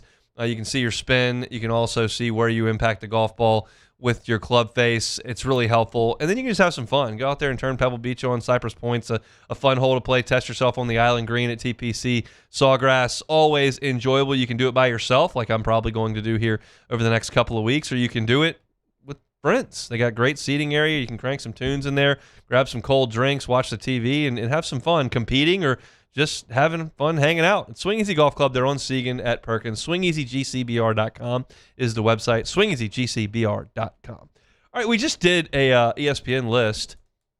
Here's another one, but it's a different sport. We're talking the NFL because this one just jumped out at me. I had not seen this one this morning, but I am seeing it now, and I wanted to get to it because I was really fascinated at where the Saints would be. Jordan, I will let you guess because I haven't linked this in the doc. Where do you think the Saints are in the post-draft power rankings in the National Football League? Can I get like where they were before? Is there like a... Yes, actually, they do have where they were before the draft. They had them at 26th. All right, it was 26 before the draft. I'm going to say we moved up a little bit, but not too crazy. I'm going to say 21, 20. 25th What? 25th. One spot? 25th. That is bad. Like 25th in the NFL is bad. If the Saints finish 25th in the NFL this year, that will be a bad season. Yeah, it's like a lottery team. Top 10 pick. It's bad. And so that's the interesting piece here. Because we know that the spring and summer months in football land are the land of milk and honey. It is optimism. It is wonderful. Nobody's losing games. Nobody's hurt. Every coach is new and going to help everybody. Like, it is a wonderful time for optimism. And I feel like if I polled a bunch of Saints fans today, Saints fans, not objective analysts, Saints fans, where do you think the Saints sit in the NFL today? I bet my average answer would be somewhere around 15, which is 10 spots better than what ESPN says. I think most people think the Saints are somewhere around an 8, 9, 10 win team in Saints land, in optimism land, in the world of football optimism in the offseason. I think that's where Saints fans would have them. And I think if I told you, hey, there's only 7 teams in the league worse than the Saints, like, you would say, well, that's ridiculous. Did you see us at the end of last year? And I think that's the interesting piece to this whole thing, is like, Saints fans feel so good about the direction of the organization. I think that's a good thing. I think that's justified. I think Kellen Moore is a really bright coach. I think the finish to last season, although it was against bad teams, was encouraging for a quarterback playing with a ragtag group of misfits on the offensive line and at wide receiver and at times at running back. And you won some games. And guess what? You get another fourth place schedule this year, and you'll probably play some really bad teams. And you should win some of those games. But the question is, how much better can you be, and where really will you stack up in the National Football League this year? If it's 25, people will be real disappointed. If that's correct, people will be real disappointed. But also keep in mind, Atlanta on this list, 26th. Carolina on this list, 22nd. Tampa on this list, 18th. ESPN's, say it again? No, I just can't. Carolina, I just can't do that. I know they won the division, but there's just no way. I just can't stamp that. They did? Yeah. But the point being, you don't even have to jump into the top half of the league by this ranking to get in the playoffs. So on the one hand, if this is right, you've had a disappointing season. On the other hand, to prove it wrong, you don't even have to climb that far. And I do think, because I was not big on, let me put this way. When Dennis Allen and Derek Carr were your organization, you had so much track record on those two guys in those two positions, Dennis Allen as a head coach and Derek Carr as a quarterback, that just trying to scrape the bottom of the barrel and claw just in front of the division was not good enough for me. I don't want you to tell me how close you are to beating this bad division with this coach who's over his head and this quarterback who's mediocre. I don't care about that. Now, in this instance, when you have a brand new head coach with 1 year under his belt, a brand new quarterback with 1/2 a season under his belt, you tell me that you want to fight and scrap and claw just in front of the division this year, I'm listening. I will hear that argument. That is a reasonable expectation. With Derek Carr and Dennis Allen, it wasn't. It just meant you had lowered the ceiling on your franchise significantly with a bad head coach and a mediocre quarterback. Kellen Moore may be a bad head coach, and Tyler Shuck may be a mediocre quarterback, but I don't know that. So this year, yeah, maybe they're not a top 8 NFL team. I doubt they are. They were pretty bad most of last year. The games they won late in the season were not super awesome.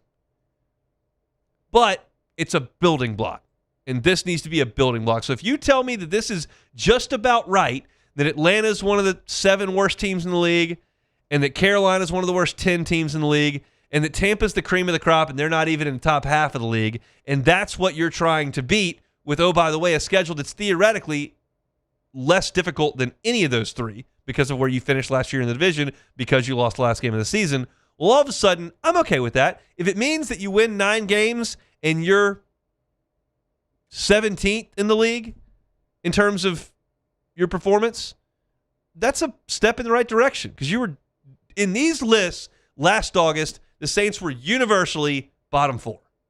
And you're almost bottom 4. You're at 25. but I think there's reason to believe you're ascending. You were just shoved at the bottom there until you showed something last year. Well, you did. So now you inch up a little bit. And I think that it's now reasonable for me to take this list and go, okay, I know that you've got 24 teams listed ahead of the Saints. I understand that. Let me turn my attention to the fact that I only need to climb 7 spots to beat Tampa, according to this. That's manageable. That's improvement. And that's what needs to happen. I think it's reasonable for Saints fans to expect when that calendar goes to December for you to be in the mix to win the division. I think that's reasonable. I don't think it should be a demand. I think if the Saints finish 9-8 and that doesn't win the division because Carolina or Tampa wins 10 or 11, then okay. Like, I think you've still taken steps forward even though you didn't win the division. It's not an end-all, be-all, but it is a goal. And I think just it's a little bit sobering to pull up this list and go, oh, ESPN still thinks we're 25th. But you've got a manageable climb to the top of this bad division. You don't have Josh Allen sitting over there in the division. You don't have Joe Burrow sitting over there. Mahomes is not in your division right there. Seattle's not staring you right between the eyeballs. Like, you're in a manageable block over here. Take care of your block and then try to expand your territory a little bit. And I think that's where you sit with New Orleans as you look at entering this true offseason of summer. What do you think, Jordan? I think that all this really does fall on Tyler Shuck's shoulders. I get why nobody really wants to fully give the Saints, because the guy, like you said, had a half a season. You got to see what a team has full film on you. You know, they have a whole offseason prepared for you. Then we'll see how good Tyler Shuck really is. Then we'll see how good Kellen Moore really is. So I get it. But to say that the Carolina Panthers, I know they won a division by default. Somebody had to win it. So they win by default last year, but they gassed them up 22nd. I don't know. We're talking the end of the barrel. We're not even talking, the Carolina's 12 or 13. But I just can't do that. And the Saints, I saw a graphic that said, we talked about they had the last place schedule. Detroit has number 1. Saints are number 2. So you're gonna be playing the bottom of the barrel again. Mm-hmm. Tyler Shuck, if he can just ascend a little bit, I'm not asking him to become Josh Allen overnight, but just ascend a little bit, and Jordan Tyson stays healthy, God willingly, there's no way that the Saints do not at least compete for the division. Compete. I'm not saying to win it, like you said. It could be something weird where you get knocked out week 17, you're 9-8 or whatever. Cool. That happened basically last year a little bit. But like, as long as you're competing at the end, I'm okay. Just show signs of like, all right, Saints are coming. It might not be this year, but they're coming. They're coming. Moving in the right direction. That's what you're trying to do. We'll continue the conversation, Sharif Ishak, when we come back. The Hunt Palmer Show. Boudreaux's Electrical Services. Boudreaux's Electrical Services. Neil, Melissa been running the shop for 40 years at Boudreaux's Electrical Services. Locally owned and operated by the Boudreaux family. Why does that matter? Well, you can buy your Generac home standby generator from any big box store, right? You can do that. They'll have somebody drive out there and they'll install it, show you how to use it, and they'll load up the truck and head out. Do you ever hear from them again? You do with a family-owned and operated company at Boudreaux's Electrical. If you need maintenance, they can do it. You need them to monitor your generator, they can do it. They know if there's some sort of mechanical issue before the generator even needs to spring into action. And if they find out that there does need to be something done, they'll send a local team out there, get it taken care of, so that when you need your Generac home standby generator to come to life, power your home, power your business, it's ready to go. That's the Boudreaux's Electrical difference. It's not the fact that they're the only place you could buy a Generac home standby generator. They're not. They know that. They are the local option. And they've been doing it for 40 years. Give them a call, 985-397-1562. That's 985-397-1562. Or in Gonzales, 225-300-9389. You can also find them online at boudreauxelectrical.com. boudreauxelectrical.com. At Auctioner, we know healing is a team sport. That's why we've partnered with world-renowned orthopedic surgeon Dr. James Andrews to create the Auctioner Andrews Orthopedics and Sports Medicine Institute. Whether you're a professional athlete or a weekend warrior, our team of specialists are dedicated to getting you back in the game. So whatever your reasons are for reaching your personal best, we've only got one. You. Auctioner Andrews Institute. Long live you.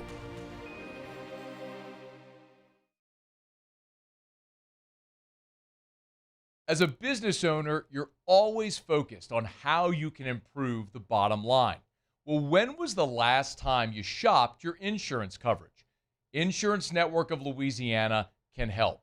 If you're a business owner, let my friends at Insurance Network of Louisiana see if they can find you better coverage for less money. They always offer exceptional customer service and partner with only the best providers. So check them out online today at lainsurance.net.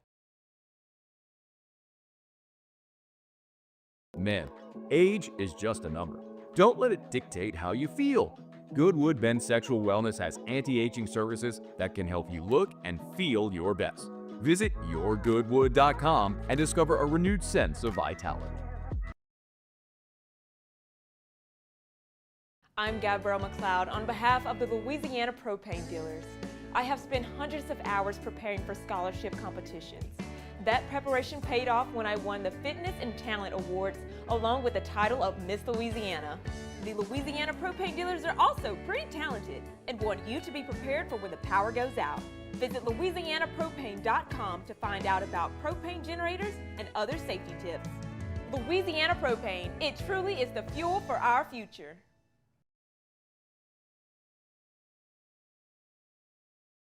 After a decade of working in private duty nursing, I know how hard it can be to find compassionate care for the ones that you love the most. So I started Decision Critical, a premier concierge nursing agency, so we can take care of you wherever you are. Our highly skilled nurses provide exceptional care from the comfort of your own home with personalized packages for short-term, long-term, or even around-the-clock care. Visit us at decisioncriticalbr.com and give us a call today to get started.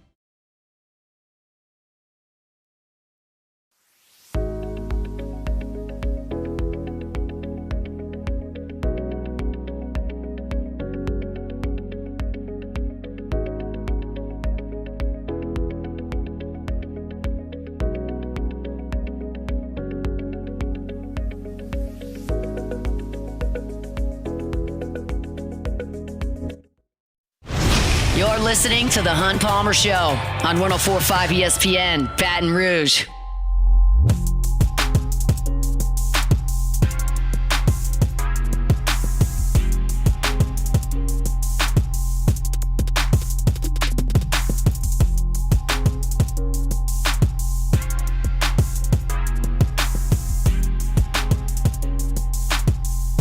Tuesday shows brought to you by Mintz Networks Cloud IT Management. Mintz Networks Cloud IT Management. Sharif Ishak covers the Saints down in New Orleans for WDSU. Joins us now.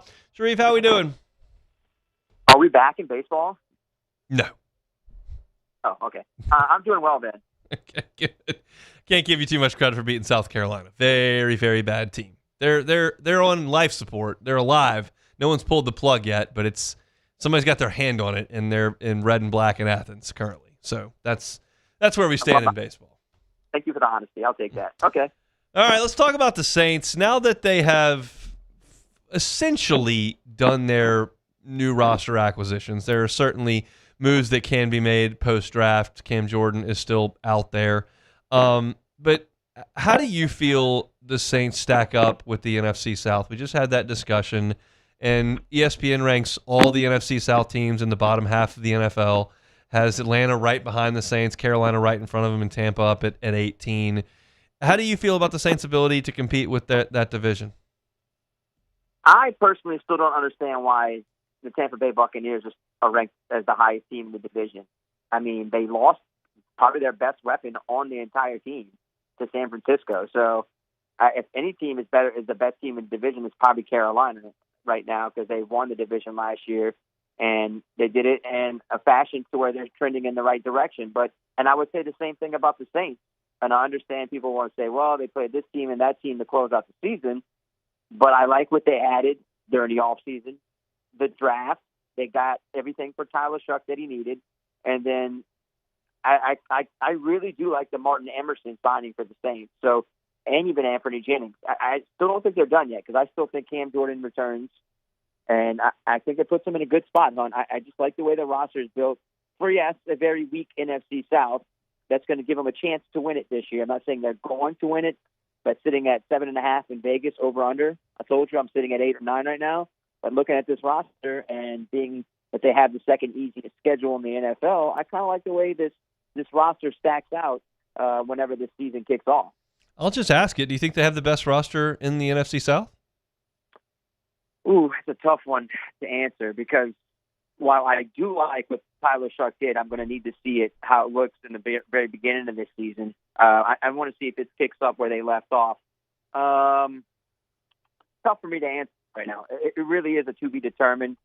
If you look at it, Tyler might, after this year, might be the best quarterback in the entire division. When I look at all the other quarterbacks, I mean, I'm not really impressed with Baker. Bryce Young is who he is, and who the Falcons have at quarterback. They got a two-man battle. You got two quarterbacks. You don't got really any quarterbacks. So I do kind of like where the Saints are sitting right now. I can kind of almost put them at the top of that division with that question. ESPN ranked him at number 25 in the NFL. I realize you don't know every roster in the NFL, but just like, where would you peg the Saints? I said hypothetically in the last segment, if I asked a bunch of Saints fans, understanding I'm asking Saints fans, not national analysts, I think most Saints fans would probably say closer to 15 out of pure optimism based on the finish of last season and the way that the draft went. They're 25 via ESPN. Like, where do you think they should rank? I would probably put them around 20, okay. 19, 20. I think that's fair to put them around like the 18, 19, 20 mark, just by addition and just by looking at, and I'm putting all of this, I'm equating all of this. I'm looking at the schedule. I'm looking at what they've done this offseason. I'm just up what they left off last year. So I'd like to put them between 18 and 20, being unbiased and truly unbiased. If I was biased, maybe I'd say 15. So I'd say between 18 and 20 as an unbiased viewer. Now, you mentioned earlier that you think Cam Jordan will be back. Why do you think that? I just don't know if the market is there. I really don't know. I think if he had three teams and two of the other teams really wanted him, he would have taken one of those offers by now. So I genuinely think he's back in the mix. I don't know when. I don't know when he's going to sign this contract. I think he probably wants a multi-year deal, and I think a lot of these teams are saying 1 year, $5, $6, $7 million because you are going to be 37 in July. So I don't know if Hart says I'm going to chase 1 year of money over, finishing my career and being a complete legend as a New Orleans Saint and just staying on the team that's building. And maybe if I have another good year, I'll get a second year and I finish with 17 years instead of 16 years with the Saints. But just my gut, it feels like my gut is telling me that Cam is going to come back in here and help the young players on that defensive line and continue to compete as an edge. Do you think the Saints will give him a 2-year deal? I do not. I think it's going to be a 1 year deal. I think if I had to guess, the other offers are all 1 year deals. And if they are 2 year deals, there might be teams that aren't even in the mix to becoming better football teams. And I don't know if he wants to see his career end that way. Did Alvin Kamara's comments on the podcast this week change your feeling about him playing for the Saints this year? No, I truly think that he wants to be here. He was excited about HN. He's excited about Tyson. And he's excited just about what they've done this offseason. And he said, look, we, and he can't wait to be back. And I think if they somehow pulled the trigger and traded him, he's going to do what he said he was going to do the last trade deadline. Go sit somewhere on the beach and drink a pina colada and retire. That means he doesn't want to play anymore. I like his loyalty, but does the franchise see it that way? Is he worth that money? Is he worth the investment this year? To me, I think that if there's no team out there that gives the Saints anything significant, I think he's back with the Saints. I think he wants to be there. Now, if the Saints want him, it's a different story, and I think they should want him. They should want him for his one and final year. It's interesting. I have no problem with those guys coming back. Obviously, Kamara's already got a contract. Cam, we'll see what the money says. But if it's a 1 year deal, I don't really care at that point. So those are the two kind of question marks that are hanging out there. Do you feel like there's another position where the Saints are lurking? Slot cornerback. And in a desperate way, huh? They need a slot. And I understand Martin Emerson could compete and take maybe one of the outside positions. They could bump maybe Quincy Riley on the inside. But I still think getting another slot cornerback is a need and a very important need. They can really solidify that position by adding someone who's very productive It doesn't have to be a big name. If there's somebody out there they can get that's very solid and productive, that helps them tremendously in the continued build of that team, because you don't want to see the defense go backwards because you don't have that slot corner. It would help a lot for them to go out there and find that player, whether if it's in trade or wait for somebody to get released. They can really use some help at that position. All right, let's transition to the Pels as the NBA playoffs roll on. New Orleans is done. Obviously, coach is paramount here, and also direction of the franchise. Like, what's your early read on Pelicans offseason at this point? Oh man, you keep hearing the same four names for the Pelicans head coach: Rondo, Ham. Mosley hasn't interviewed, and if it were me, Hunt, I would take the shot on Rajon Rondo. Yeah. I mean, there's a lot of Steve Hetzel, the Nets assistant too. He may not be a bad selection, but if for me, I'd go Rajon Rondo. I mean, he's a good leader. He was a good leader for 17 years in the NBA, won 2 titles. He was on the last team and only team to win a series as the New Orleans Pelicans, not the Hornets, in 2017, 2018. So he understands the franchise. And look, it looks like former players who step in as coaches seem to do well for the most part. J.J. Redick has done a good job. I understand he has all-world players, but I think he's gotten them to a different level. So I just like Rajon Rondo's leadership, man. He was a great leader for the New Orleans Pelicans for that one season. He's been a great leader his entire Rivers the last 2 seasons in Milwaukee. So you give him the head coaching job and maybe pair him with an assistant, a good coach who can be an assistant, like a Darvin Ham, or I don't know if Jamal Mosley wants to be an assistant coach. He's got a lot of money owed his way after being let go by the Magic. But I think that's a good direction. I would love that hire if it was Rondo. And more importantly, the guys on the floor. What is a big move you could forecast? Because they've got to do something. I can't imagine they're just going to run it back with no first-round pick and say, we'll do this again. It has to be something worthwhile. I mean, the guy who would get you the best assets is Trey Murphy. He can probably get you like 3 first-round picks. But making that move means you are starting over again. Yeah. If you make that move, it feels like you're going to have to make a couple other moves. I would circle the 3 players who might be able to give you some assets in return. Obviously, Trey, DeJounte Murray, and Herb Jones. I don't think you can get much for Zion because his contract is so massive.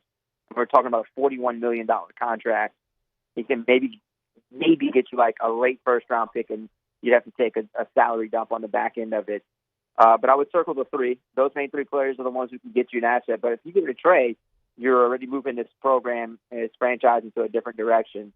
And maybe that's what they want to do if they want to get their first-round picks. But changes have to be made, Hunt. I mean, we can't keep running it back for since, I don't know, 8th, 7th, 6th, 7th, 8th year in a row. It doesn't work. You got to move on and do something different.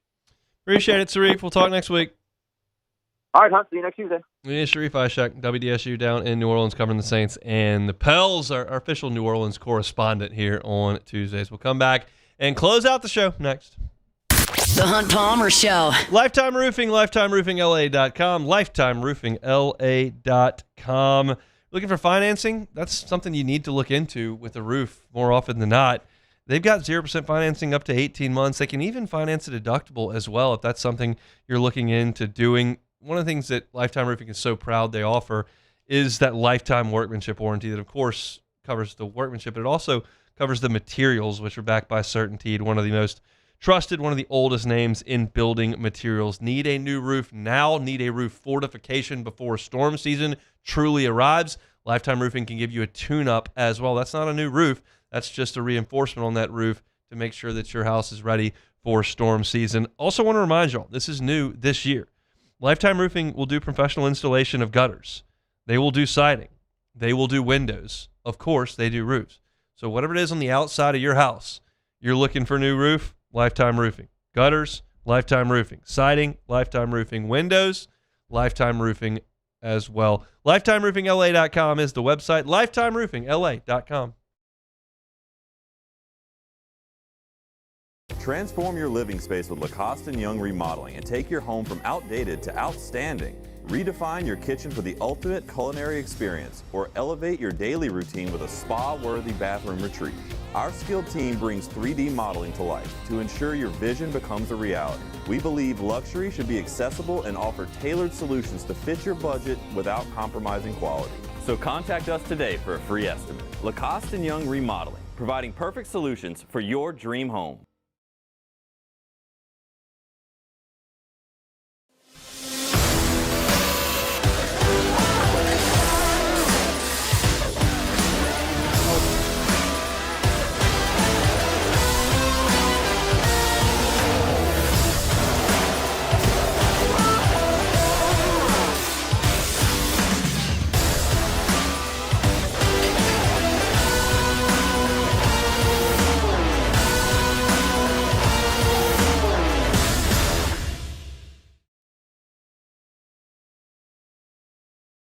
Ever wonder why cane sauce doesn't come in a pre-sealed packet? It's because it's made fresh inside every Raising Cane's every single day. Because when you make it right, you can taste it in every bite. Raising Cane's chicken fingers, one love. ED, low T, or simply seeking to optimize your health and performance? Goodwood Men's Sexual Wellness offers a range of discreet services to address your specific needs. We empower men to reclaim their health and confidence. Visit yourgoodwood.com. Looking for cleaner energy? Propane is energy for everyone. And when you're cooking with clean, affordable propane, you're cooking with gas. In the wintertime, nothing heats a home like Louisiana propane.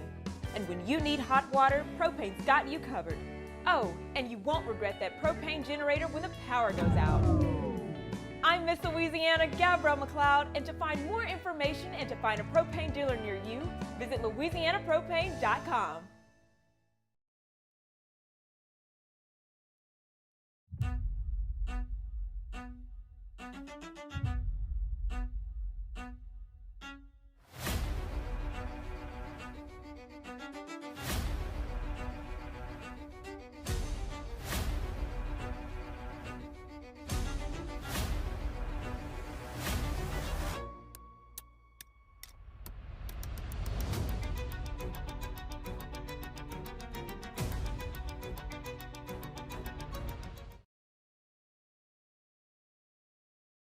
Flight by Yingling is raising the bar by crafting the next generation of light beer. With only 2. This is the Hunt Palmer Show on 104.5 ESPN, Baton Rouge.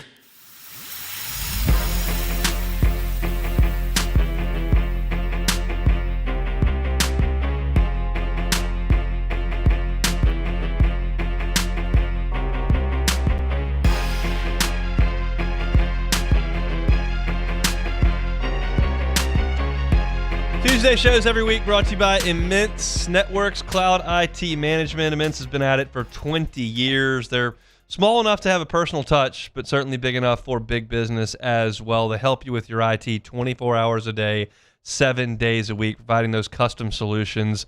A lot of times folks don't even know there are issues with their information technology, especially if you've got an IT department that's overworked, a little bit understaffed. Maybe you've got a third party that's not as involved as you would like. If your IT situation at work is not what it should be, let the folks over at Immense come on in and help.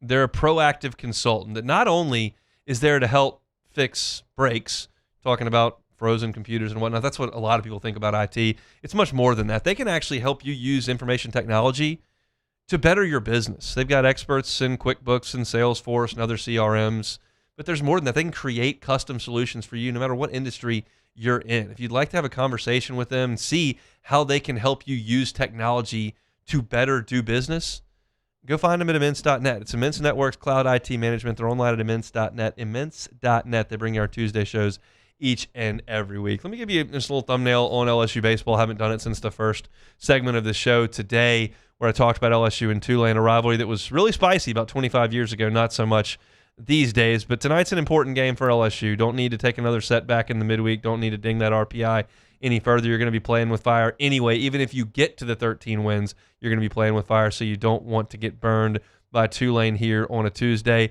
LSU has leaned on some of its major bullpen guys to play big roles in the midweek. Zach Cowan saved LSU last week with 4 donuts. Obviously, Devin Sheeran has been called upon in big spots to get extended in the midweek.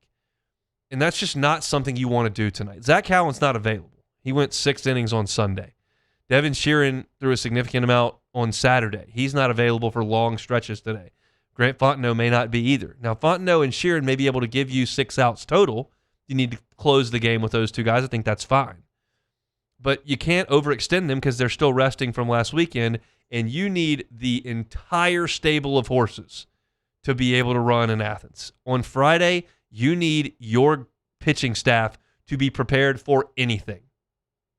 If William Schmidt gets you 3 early zeros, gets wobbly in the 4th, and needs to come out in the 5th inning, and you've got a lead, well, you need to go to some of your best guys, and you need to try to bridge that gap to win that game on Friday. Any chance you get to win a game in Athens, you have to try to seize with your best arms. And if those guys have to go out there against Tulane and overextend, you got problems. Tonight is about Santiago Garcia. It's about a guy like Ethan Plog. It's about Maverick Rizzi, Reagan Ricken. Marcos Paz in the starting rotation now. He's not pitching tonight. You got to find a way with some guys that have had their struggles this year to right some wrongs. And you got to do it tonight for 9 innings. What would really be great is if the offense would just go score 12, which they're doing right now. They're playing great. I have asked for this for like 8 weeks. I will ask one more time. Can someone please go out there in the midweek, get Tulane out in the 1st inning with no runs and the 2nd inning with no runs? I'm just asking for 6 outs. 6 outs. Let the offense get its feet on the ground and try to play from ahead like you did this weekend. That's what I'm asking for. I haven't been able to get it. It's just been the unreachable star for 8 weeks. Let's see if LSU can figure it out tonight. LSU and Tulane, 6:30. You can listen to pre-game over Eagle 9.1 at 6 o'clock. Take it or leave it. Take it or leave it. Take it or leave it. Today's hottest stories in sports, news, and sometimes even Hunt's life. The question is, will he take them or leave them? All right, so Victor Wembanyama set the NBA playoff block record last night with 11 blocks, getting a triple-double. But he's under some scrutiny, one, because the Spurs lost last night to an underhand Timberwolves team, and 2, because he only had 11 points on 5 of 17 from the field. But check this out, Hunt. He went 0 from 8 from 3. Yeah. 7-5 shooting 8 threes in an NBA game. Take it or leave it. I'll take it, but you got to make some of them. Yeah. He sometimes makes them. He didn't last night. Yeah, that's inefficient, poor offensive play. Cool stat sheet. Yeah. But 7-5. You gotta do something better than that. Go to the rack. I'm not one of those guys that you got to play like Patrick Ewing or something. But come on, man. You're 7'5", you're shooting 8 threes, and you're not making them. Come on, Wendy. What's going on? I think you probably need to get to the 10. Just go to the cup. So the Seattle Seahawks are signing veteran edge rusher Dante Fowler to a 1-year deal up to worth of $5 million. Now, hold on. That's not to take it or leave it. That's significant because there's another edge rusher off the market as Cam Jordan continues to sit. So did Cam Jordan make a mistake testing free agency? Take it or leave it? I'll leave it. I don't think he's going to get significantly less from the Saints than he would have gotten with a deal, whatever they could have worked up in January. So, no, I think he wanted to see what was out there. He would always have a wonder if he didn't. And I think that's what if. I think you've got that figured out now. And so if you want to play, it's probably got to be in New Orleans. Maybe he just looks at this and goes, I don't need to play anymore. We'll see. It sounds like he wants to play, and I think it may be in New Orleans, but it's going to be at a low price. And I think that's reasonable based on his age. I just hope he's not at this point where he's like scorned or something and just takes a deal with like the Panthers or, God forbid the other team. I ain't going to say their name. So, 2-time major champion John Rahm said he has multiple years left on his contract with Live Golf and doesn't see many ways out. So is Rahm now regretting his decision? Take it or leave it? Oh, yeah, take it. I'll take it. He regretted it about 5 minutes after he did it. He thought he was big enough that if he left, the PGA Tour would do whatever it took to get him fix back. it. And he miscalculated. He's not. Great player, top 10 player in the world, but wasting years of his career, his call. But this is a guy who is admitting openly that what he did was stupid. And all these guys that went over there that had prime years left in them realized it was a disaster. Not Henrik Stenson, not Graham McDowell, not Phil Mickelson. These guys that were done and just got paydays, great, whatever. Pat Perez, those guys are fine. But Koepka, DeChambeau, Rahm, they're all looking at this going, this is ridiculous. And was always going to be the case. Now, you have the other guys like Dustin Johnson and Cam Smith, who were all world players when they left. They don't care about golf. They just want the money, the free time, want to get on the boat. I'm fine. They don't care. That's fine. Like, do whatever you want to do. But as far as the guys who actually want to play competitive golf, the ones that went to live made a massive miscalculation. All right, so that's it for Take It or Leave It. All right. That is it for Take It or Leave It. That's it for our show here on this Tuesday, brought to you by Immense Networks Cloud IT Management. Love to have you tonight at Court to Table. It's on Burbank. Awesome spot. If you haven't been, come see us tonight. We'll be there starting up at 8 o'clock in the bar area. We finish up at about 9:15. They'll have LSU baseball on the televisions there. Lots of big televisions. Got great drinks. Awesome food over there at Court to Table. We always have fun. So you can come by yourself, or you can bring a whole team out there. You can have 10 people on your team if you want. Usually the team's around 4 or 5. But you can win gift cards, watch LSU on TV, and have some fun on a Tuesday night. Hope to see you at Court to Table tonight at 8 o'clock. That's it for us. If you missed any of the show today, catch it on demand wherever you find your sound. Hunt Palmer Show, all your LSU content. Hunt on LSU, all your Saints. Hunt on Saints. Matt's going to drive you home next on After Further View.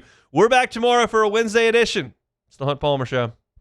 The Hunt Palmer Show. Fabry Chevrolet GMC, FabryChevrolet.com. FabryChevrolet.com is that website. Looking for a Chevy Silverado? How about up to $11,000 off MSRP on Chevy Silverados?